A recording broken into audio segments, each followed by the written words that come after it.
Hi friends, welcome to my channel. ಇದು ಊರಿನ vlog ಆಗಿರುತ್ತೆ. ಏನು ರೀಸನ್ ಅಂದರೆ ಊರ ಹಬ್ಬ ಇದೆ. ಪ್ರತಿ ವರ್ಷ ಕೂಡ ಎಲ್ಲರಿಗಿಂತ ಲೇಟಾಗಿ ಹಬ್ಬ ಮಾಡ್ತಾಯಿದ್ರು. ಈ ವರ್ಷ ಆದಷ್ಟು ಬೇಗ ಮಾಡ್ತಾಯಿದ್ದಾರೆ, 2 ತಿಂಗಳು ಬೇಗ ಅಂತಲೇ ಹೇಳ್ಬೋದು. ಇದು ಕರೆಕ್ಟ್ ಟೈಮ್ ಹಬ್ಬ ಮಾಡೋದಕ್ಕೆ. ಆದರೆ ಸ್ವಲ್ಪ ಎಕ್ಸಾಮ್ಸು ಆ ಥರ ಎಲ್ಲ ಇದೆ ಅಂದ್ಬಿಟ್ಟು ತುಂಬಾ ಲೇಟ್ ಆಗ್ತಾಯಿತ್ತು. ಈ ವರ್ಷ ಬೇಗನೆ ಹೇಳಿದ್ದ ಆ ಮೊದಲನೇ ಡೇಟ್ಗೆ ಹಬ್ಬ ಮಾಡ್ತಾಯಿದ್ದಾರೆ. ತುಂಬ ಖುಷಿ ಆಗ್ತಾಯಿದೆ.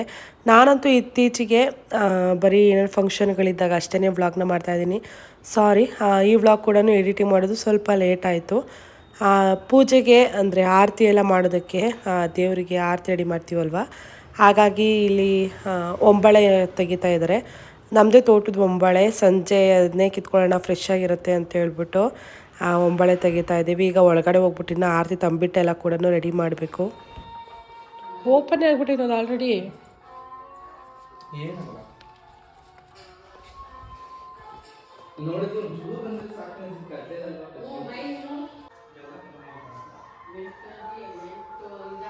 ಇನ್ನ ಬರ್ಬೇಕಬ್ಬಿ, ಇನ್ನು ಪಾಕ ಬರಬೇಕು.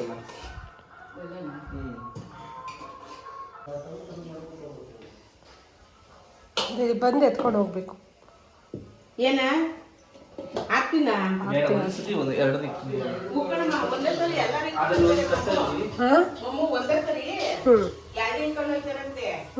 ನಾವು ಇಟ್ಕೊಂಡು ಹೋಗೋದು ಒಂದೊಂದು ಇದಾಯ್ತು. ಇಲ್ಲ ಇಟ್ಬೋದು, ಎರಡೇ ನಾವು ಇಟ್ಕೋದು. ಎರಡು ಇರ್ತಾರೆ. ನೀವಿಲ್ಲೇ ಒಂದೊಂದು ಮಾಡಿದ್ದು, ನಮ್ಮ ಕಡೆ ಎರಡೇ, ನಾವೆಲ್ಲ ಎರಡೆರಡು ಮಾಡ್ತೀವಿ. ಒಂದೊಂದು ದೇವ್ರಿಗೆ ಎರಡೆರಡು ಮಾಡ್ತೀವಿ. ಬೇವಿನ ಸೊಪ್ಪು ಅಲ್ಲೈತೆ, ಇಲ್ಲೇ ಆಗಲ್ಲ, ಆ ಕಡೆ ಕಿತ್ಕೊಂಡ್ ಬರ್ಬೇಕು. ಮೆಲ್ಗೆ ಮೆಲ್ಗೆ ಹುಷಾರು, ಬೇಸನ್ ಕಿತ್ತಾಕ್ಬಿಟ್ಟಿ. ಇಲ್ಲಿ ನೆಕ್ಸ್ಟ್ ಇಯರ್ಗೂ ಇರಲಿ ಅದು. ದೇವ್ರಿಗೆ ಎರಡು ಪರ್ಫೆಕ್ಟ್ ಆಗಿದ್ರೆ ಸಾಕು. ಎರಡು ಉಂಡೆ ಮಾಡ್ಬೇಕು, ಪಟ್ಟೆ ಎರಡು ಉಂಡೆ ಮಾಡ್ಬೇಕು. ಉಂಡೆಯಲ್ಲಿ ಯಾರು ಇಸ್ಕೊಳ್ಳೋಣ, ಒಟ್ಟಲ್ಲಿ ಒಂಟಿ ಮಾಡಬಾರ್ದು ಅಂತ ಜೋಡಿ ಮಾಡಬೇಕು. ಇದ್ರ ಮೇಲೆ ಇಟ್ಕೊ, ಇದ್ರ ಮೇಲೆ ಇಟ್ಕೊಂಡು ಮಿದಿಕೋ. ನಾನು ಅದನ್ನ ಇದು ಮಾಡ್ತಾ ಇರ್ತೀನಿ. ಉಂಡೆ ಸ್ವಲ್ಪ ಇಟ್ಟಾಕೋದಕ್ಕೆ ಸ್ವಲ್ಪ ಇಟ್ಕೆ ಅದಕ್ಕೆ ಇಟ್ಟ.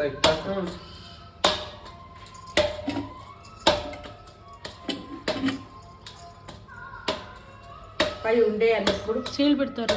ಬಾ ಉಂಡೆ ಅಲ್ಲಿ ಇಟ್ಬಿಡು.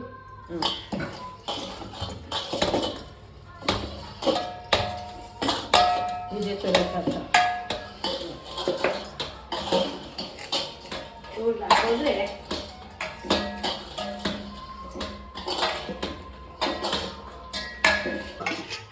ನೋಡಿ, ಜಾಸ್ತಿ ಹೊಡ್ಕೊಳತ್ತೆ. ಇದಾಯ್ತಲ್ಲ, ಒಂದು ಯಾವ್ದನ್ನ ತಗೋ. ಆ ಕೆಳಗಡೆ ಒಂದು ಈ ಬಟ್ಲು ಸ್ವಲ್ಪನೇ ಆಗಿ.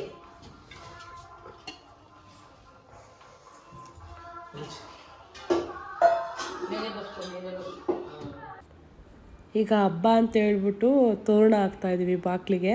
ಆ ಪ್ಲಾಸ್ಟಿಕ್ದೆಲ್ಲ ಹಾಕೋದು ನನಗೆ ಅಷ್ಟು ಇಷ್ಟ ಆಗಲ್ಲ. ನಾವು ಬೆಂಗಳೂರು ಮನೆಗೂ ಅಷ್ಟೇ ಈ ಭತ್ತದೆಲ್ಲ ಬರುತ್ತಲ್ವ, ಆ ಥರದ್ದು ಹಾಕಿದ್ದೀನಿ.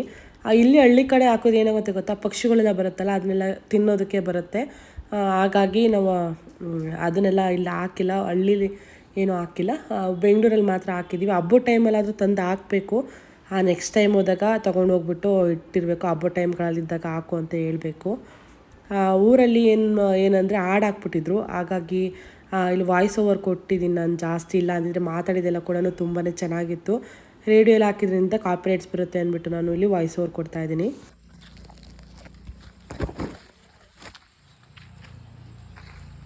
ಸಮಾಧಾನ. ಬಾಳೆ ಮರ ತಾತ, ಬಾಳೆ ಮರ ಮುರಿದಾಗ್ತೈತೆ.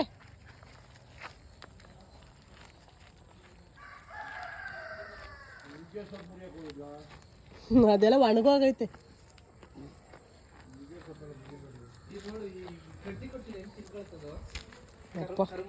ಇದಕ್ಕೇನು ಊಟನೇ ಹಾಕಿಲ್ಲ ಅನ್ಸ್ತದ ಕಣೋ ಅವರು.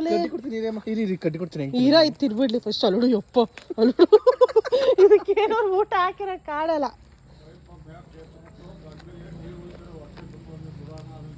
ಅದು ಒಳ್ಳೆ ಬರ್ಗೆಟ್ಟಂಗೆ ತಿನ್ನಂಗೆ ತಿಂತೈತೆ ಅದು. ಕೊಟ್ಟಿನ ಬಿಡು, ಅಲ್ಲೋಡ್ ಮಮ್ಮ.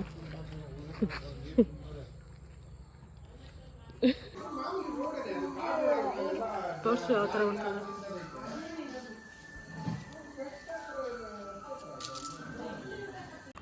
ನಾವೀಗ ಏನು ಹೇಳ್ತಾರೆ ಆರತಿ ಎತ್ಕೊಂಡು ಹೋಗ್ಬೇಕಲ್ವ, ಹಾಗಾಗಿ ರೆಡಿ ಮಾಡ್ತಾ ಇದ್ದೀವಿ. ಈ ಥರ ಒಂದು ಸ್ಪಾಂಜಿಂದು ಕಟ್ ಮಾಡಿಕೊಂಡು ರೌಂಡ್ಗೆ ಬೇಷನ್ ತಕ್ಕನಂಗೆ ಅದನ್ನು ಒಳಗಡೆ ಇಟ್ಕೊಳ್ಳೋ ಥರ ಇಡಿಸೋ ಥರ ಇಟ್ಬಿಟ್ಟು, ಈಗ ಇದಕ್ಕೆ ಇಲ್ಲಿ ಗುಂಡ್ಪಿನ್ ಬರುತ್ತಲ್ವಾ, ಸಾವಂತಿಗೆ ಅಥವಾ ಇದು ಏನು ಹೇಳ್ತಾರೆ ಮಾರಿಗೋಲ್ಡ್ ಅಂತ ಹೇಳ್ತಾರೆ, ಐಶ್ವರ್ಯ ಅಂತ ಹೇಳ್ತಾರೆ, ಸಾರಿ, ಈ ಹೂವಕ್ಕೆ ಚೆನ್ನಾಗಿರುತ್ತೆ. 3 ದಿವಸ ಆದರೂ ಕೂಡ ಏನೂ ಆಗೋದಿಲ್ಲ, ಫ್ರೆಶ್ ಆಗಿರುತ್ತೆ. ಈ ಹೂವು ತೊಗೊಂಡಿದ್ದೀನಿ ನಾನು. ಇದಕ್ಕೆ ಮಧ್ಯದಲ್ಲಿ ಈ ಥರ ಗುಂಡ್ಪಿನ ಹಾಕಿ ಚುಚ್ಚಿಬಿಟ್ಟು ಇದಕ್ಕೆ ನೋಡ್ಬೋದು, ಈ ಸ್ಪಾಂಜಿಗೆ ಚುಚ್ಚೋದಷ್ಟೇ. ತುಂಬ ಈಸಿ ಮಾಡೋದಕ್ಕೆ, ನಮಗೆ ಯಾವ ಥರ ಡಿಸೈನಲ್ಲಿ ಬೇಕಾದ್ರೂ ಮಾಡ್ಕೋಬೋದು. ಇದು ನನ್ನ ತಮ್ಮ ಮಾಡ್ತಾಯಿದ್ದಾರೆ. ನನಗಿದೆಲ್ಲ ಬರಲ್ಲ, ನಾನಾಗಿದೆ ಸಿಂಪಲಾಗಿ ಏನೋ ಒಂದು ಮಾಡ್ತಾರಲ್ಲ, ಹಳ್ಳಿ ಕಡೆ ಎಲ್ಲ ಮಾಡ್ತಾರಲ್ವ ನಾರ್ಮಲಾಗಿ ಇಡೋ ಥರ, ಆ ಥರ ಮಾಡಿಬಿಡ್ತಾಯಿದ್ದೆ. ಇವನಿಗಿದೆಲ್ಲ ತುಂಬ ಐಡಿಯಾ ಚೆನ್ನಾಗಿದೆ. ಇವನು ಈ ಥರ ಎಲ್ಲ ತುಂಬ ಚೆನ್ನಾಗಿ ಮಾಡ್ತಾನೆ. ನೋಡ್ಬೋದು, ಇದೊಂಥರ ನಮ್ಮ ಕರ್ನಾಟಕ ಫ್ಲಾಗ್ ಥರ ಡಿಸೈನಾಗಿ ಯೆಲ್ಲೋ ಮತ್ತು ರೆಡ್ ಕಾಂಬಿನೇಷನಲ್ಲಿ ಮಾಡ್ತಾಯಿದ್ದೀವಿ. ತುಂಬಾ ಚೆನ್ನಾಗಿ ಬಂದಿತ್ತು. ತೋರಿಸ್ತೀನಿ ನಾನು ನಿಮಗೆ ಹೇಗೆ ಬಂದಿದೆ ಅಂತ ಹೇಳ್ಬಿಟ್ಟು. ಸಂಜೆ ಈಗ ಇನ್ನೇನು ಆರತಿ ಎಲ್ಲ ಎತ್ಕೊಂಡು ಹೋಗುವಂಥ ಟೈಮು, ಹಾಗಾಗಿ ಇಲ್ಲಿ ಆರತಿ ಎಲ್ಲ ಕೂಡ ರೆಡಿ ಮಾಡಿಟ್ಟಿದ್ದೀವಿ. ಈ ವರ್ಷ ನಮಗೆ ಊರಲ್ಲೇ ಊಟ ಎಲ್ಲ ಕೂಡ ಇತ್ತು.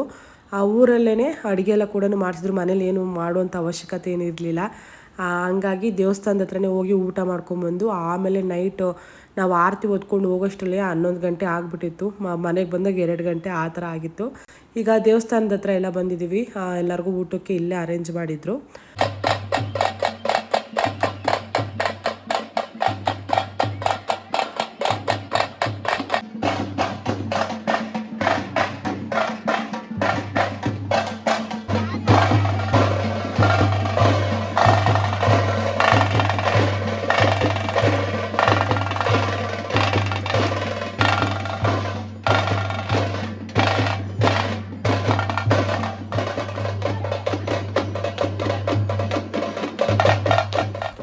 ಈಗ ದೇವಸ್ಥಾನ ಹತ್ರ ಎಲ್ಲ ಹೋಗಿ ಊಟ ಎಲ್ಲ ಕೂಡ ಮಾಡಿಕೊಂಡು ಸುಮಾರು ಒಂದು 10 ಗಂಟೆ ಅಷ್ಟೊತ್ತಿಗೆ ಮನೆಗೆ ಬಂದ್ವಿ.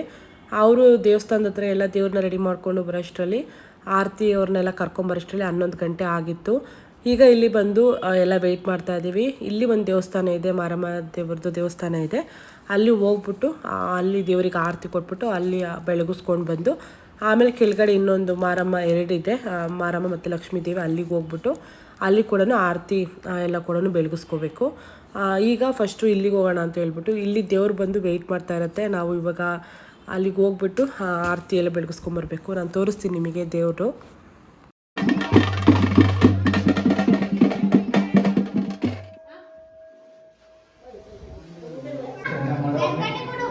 ಎಲ್ಲ ಇವಾಗ ಹಂಗೆ ಮಾಡ್ತಾರೆ ಕಣಪ್ಪ.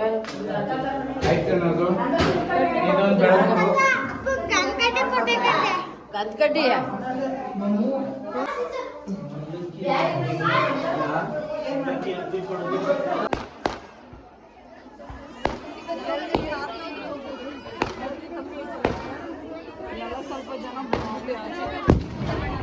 ನಾನು ಬರತ್ತಕ್ಕ ಹೋಗಲ್ಲ ಅವ್ರನ್ನ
ನೈಟು ಪೂಜೆ ಎಲ್ಲ ಮುಗಿಸ್ಕೊಂಡು ಮನೆಗೆ ಬರೋಷ್ಟರಲ್ಲಿ 1:30 ಆಗೋಗ್ಬಿಟ್ಟಿತ್ತು.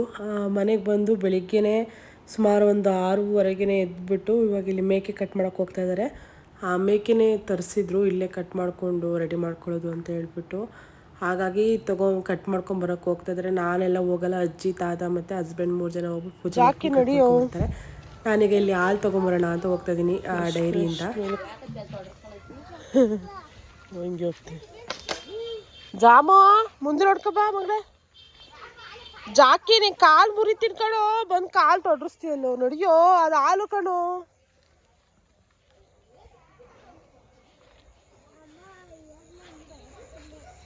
ಯಾಕೆ ಭಯಪಟ್ಕೊಂಡು ಮಗಳೇ? Fresh fresh.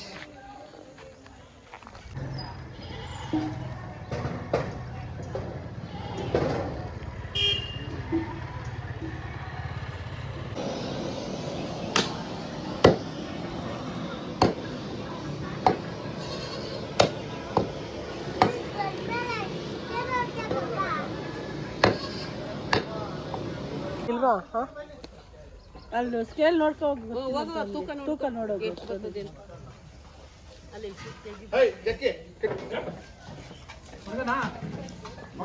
ಆನಾಗೈತೆ, ಇಡಿಸ್ತೀರಣ್ಣ.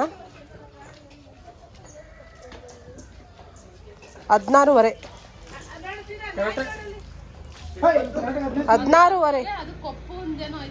16:15. ಅದೊಂದು ಅರ್ಧ ಕೆಜಿ ಎಲ್ಲ ಹಾಕ್ಬೇಕು.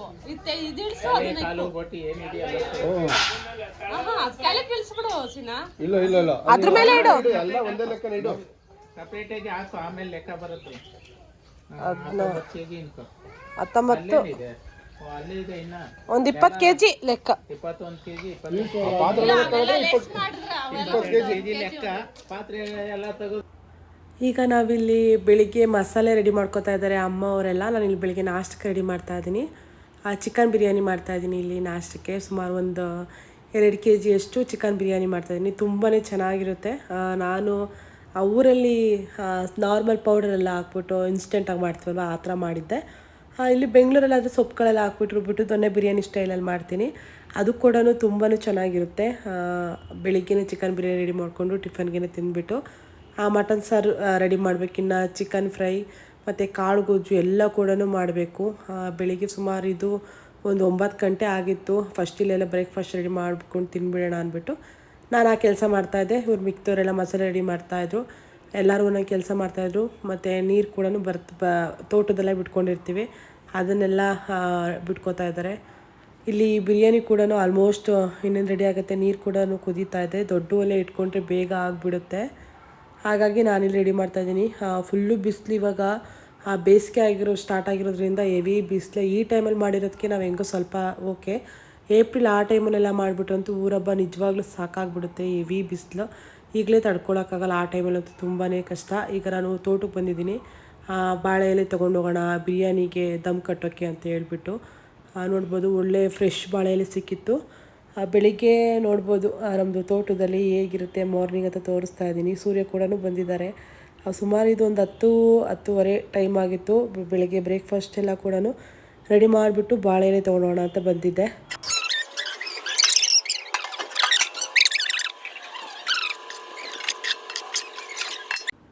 ಈಗ ಬಿರಿಯಾನಿ ಎಲ್ಲ ಕೂಡ ತಿಂದ್ಬಿಟ್ಟು ಮೊದಲಲ್ಲಿ ಚಿಕನ್ ಫ್ರೈ ರೆಡಿ ಮಾಡ್ಕೊತಾ ಇದ್ವಿ. ಇದು ಮುದ್ದೆ ಕೋಲಲ್ಲಿ ನನಗೆ ತಿರುಗಿಸೋಕ್ಕೆ ಬರೋಲ್ಲ. ಹಾಗಾಗಿ ಹಸ್ಬೆಂಡ್ ಹೆಲ್ಪ್ ತೊಗೊಂಡು ನಾನು ಮಸಾಲೆ ಎಲ್ಲ ಹಾಕ್ತಾಯಿದ್ದೀನಿ. ಅವರೆಲ್ಲ ತಿರುಗಿಸ್ಕೊಡ್ತಾ ಇದ್ದಾರೆ. ಇದೆಲ್ಲ ಎಷ್ಟೊತ್ತು ಬೇಗನೆ ಆಗೋಗ್ಬಿಡುತ್ತೆ. ಒಂದು 1/2 hour ಅಲ್ಲೆಲ್ಲ ಚಿಕನ್ ಎಲ್ಲ ರೆಡಿ ಆಗಿಬಿಡ್ತು. ಅದಾದಮೇಲೆ ಕಾಳು ಗೊಜ್ಜು ಮಾಡ್ತಾಯಿದ್ವಿ. ಕಾಳು ಗೊಜ್ಜು ಪ್ರತಿ ವರ್ಷ ಹೆಸ್ರು ಕಾಳು ಹಾಕ್ತಾಯಿದ್ವಿ. ಈ ವರ್ಷ ಕಡಲೆಕಾಳು ಹಾಕಿದ್ವಿ. ರೀಸನ್ ಏನಂದರೆ ಅಳಿಸೋಗ್ಬಿಡುತ್ತೆ. ನೆಕ್ಸ್ಟ್ ಡೇ ಬೆಳಿಗ್ಗೆ ಅಷ್ಟರಲ್ಲಿ ಹಾಳಾಗ್ಬಿಡುತ್ತೆ. ಯಾಕಂದರೆ ಇದೆಲ್ಲ ಬೇಗ ಖಾಲಿ ಆಗೋದಿಲ್ಲ. ಹಾಗಾಗಿ ಮಿಕ್ಬಿಟ್ರೆ ಕಷ್ಟ ಅಂದ್ಬಿಟ್ಟು ಕಡಲೆಕಾಳು ಹಾಕಿದ್ವಿ. ಇದ್ರ ಜೊತೆಗೆ ಬಾಳೆಕಾಯಿ ಮತ್ತು ಆಲೂಗೆಡ್ಡೆ ಎಲ್ಲ ಕೂಡ ಹಾಕಿದ್ವಿ. ತುಂಬಾ ಚೆನ್ನಾಗಾಗಿತ್ತು. ಜೊತೆಗೆ ಇಲ್ಲಿ ಮಟನ್ ಸಾರು ಕೂಡ ರೆಡಿಯಾಗಿದೆ. ಈ ವರ್ಷ ನಾನು ಜಾಸ್ತಿ ಊಟ ಬಡಿಸಿದ್ದು ಫ್ರೆಂಡ್ಸ್ದು ಯಾವುದು ಕೂಡ ರಿಲೇಟಿವ್ಸ್ ಯಾವುದು ವಿಡಿಯೋ ಮಾಡಿಲ್ಲ. ಯಾಕಂದರೆ ಎಲ್ಲ ಕೂಡ ಗೆಸ್ಟ್ ಬರ್ತಾಯಿರ್ತಾರೆ, ಊಟಕ್ಕೆ ಕೊಡಬೇಕು, ಎಲ್ಲರೂ ನೋಡ್ಕೋಬೇಕಲ್ವ. ಹಾಗಾಗಿ ನಾನು ನಿಮಗೆ ಅರ್ಥ ಆಗುತ್ತೆ ಅನ್ಕೋತೀನಿ. ಹಬ್ಬದ ದಿವಸದ್ದು ಇಷ್ಟೇ ವ್ಲಾಗ್ ಮಾಡಿದ್ದು. ನಾನು ಅಂದ್ಕೊಂಡಿದ್ದೆ ಮಟನ್ ಸಾಂಬಾರು ಇದೆಲ್ಲ ರೆಡಿಯಾಗಿದ್ದು ತೋರಿಸಿಲ್ಲ ಅಂತ. ಆದರೆ ಇದು ಇಷ್ಟಾದ್ರೂ ತೋರಿಸಿದ್ದೀನಿ. ಮೊಬೈಲೆಲ್ಲ ಎತ್ತಿಟ್ಬಿಟ್ಟಿದ್ದೆ.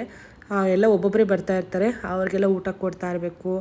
ಮತ್ತು ನಾವೆಲ್ಲ ಕೂಡ ಎಲ್ಲರೂ ನೋಡ್ಕೋಬೇಕಲ್ವ. ಹಾಗಾಗಿ ಸ್ವಲ್ಪ ಹಬ್ಬದ ದಿವಸ ಇಷ್ಟು ವ್ಲಾಗ್ ಆಗಿತ್ತು. ಇದು ಹಬ್ಬ ಆಗಿ ನೆಕ್ಸ್ಟ್ ಬೆಳಿಗ್ಗೆ ಇದು ಶನಿವಾರ ಎಲ್ಲ ತೋಟಕ್ಕೆ ಬಂದಿದ್ದೀವಿ ಎಳ್ನೀರು ಕುಡಿಯೋಣ ಅಂತ ಹೇಳ್ಬಿಟ್ಟು.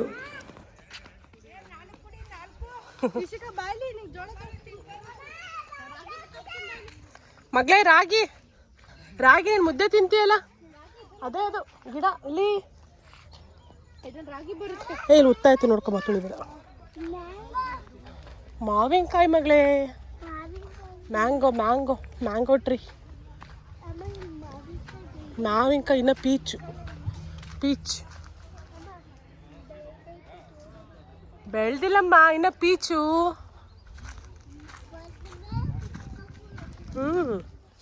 ಬಂದ್ಮೇಲೆ ಕಿತ್ಕೊಂಡ್ಬಿಡಕ್ಕಿದ್ ನಮ್ಮ ತೋಟ ಅಲ್ಲ.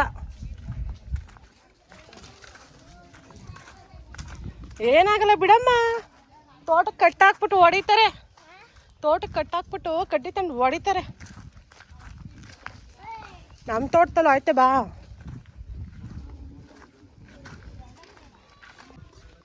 ತೆಂಗಿನಕಾಯಿ ರೇಟ್ ಜಾಸ್ತಿ ಆಯ್ತು ರೀ, ತೆಂಗಿನಕಾಯೇ ಇಲ್ಲ.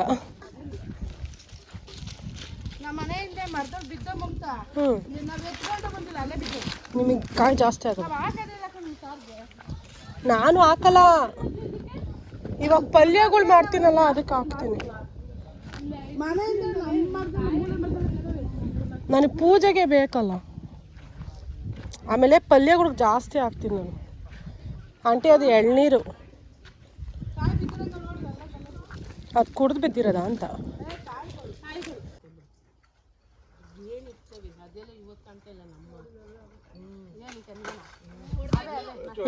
ಎತ್ಕೋ ಅದನ್ನ ಬೇಗ ಆಯ್ತು.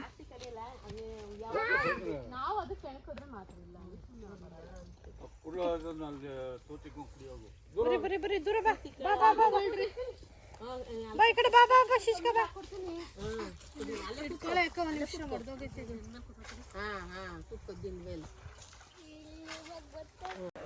ಈಗ ತೆಂಗಿನಕಾಯಿಗಂತೂ ತುಂಬಾ ರೇಟ್ ಇದೆ, ನಿಮಗೆ ಗೊತ್ತಿದೆ. ಆದರೆ ತೋಟದಲ್ಲಿ ತೆಂಗಿನಕಾಯಿಗಳೇ ಇಲ್ದಂಗೆ ಆಗ್ಬಿಟ್ಟಿದೆ. ಇಡೀ ತೋಟ ಹುಡುಕಿ ನೋಡ್ಬೋದು, ಒಂದು 20-25 ಕಾಯಿನ ಹುಡ್ಕೊಂಬಂದ್ವಿ. ಮನೇಲಂತೂ ಒಂದು ಕಾಯಿ ಇರಲಿಲ್ಲ, ಒಂದು ಕಾಯಿ 70-80 ರೂಪಾಯಿ ಆಗೋಗ್ಬಿಟ್ಟಿದೆ. ಈ ಟೈಮಲ್ಲೇ ತೋಟದಲ್ಲಿ ಕಾಯಿ ಕಮ್ಮಿ ಆಗಿಬಿಟ್ಟಿದ್ದಾವೆ. ಇಲ್ಲಿಗೆ ಇವತ್ತು ವ್ಲಾಗ್ನ ಮುಗಿಸ್ತಾ ಇದ್ದೀನಿ. ನಿಮಗೇನಾದರೂ ಹಬ್ಬದ ವ್ಲಾಗ್ ಸ್ವಲ್ಪ ಇಷ್ಟ ಆಗಿದೆ, ಪ್ಲೀಸ್ ಲೈಕ್, ಶೇರ್ ಮತ್ತು ಸಬ್ಸ್ಕ್ರೈಬ್ ಮಾಡ್ಕೊಳ್ಳಿ. ಮತ್ತು ಕೆಳಗಡೆ ಕಾಮೆಂಟ್ ಸೆಕ್ಷನಲ್ಲಿ ನಿಮಗೆ ಈ ವ್ಲಾಗ್ ಬಗ್ಗೆ ನಿಮ್ಮ ಅನಿಸಿಕೆ ಅಭಿಪ್ರಾಯಗಳನ್ನು ಕೆಳಗಡೆ ಕಾಮೆಂಟ್ ಸೆಕ್ಷನಲ್ಲಿ ತಿಳಿಸ್ಬೋದು. ಮತ್ತು ಇನ್ನೂ ಒಂದು ಇಂಟ್ರೆಸ್ಟಿಂಗ್ ವ್ಲಾಗ್, ಫಂಕ್ಷನ್ ವ್ಲಾಗ್ ಅಥವಾ ಡೈಲಿ ವ್ಲಾಗ್ ಜೊತೆ ಬರ್ತೀನಿ. ಅಲ್ಲಿವರೆಗೂ ಎಲ್ಲರಿಗೂ ನಮಸ್ಕಾರ.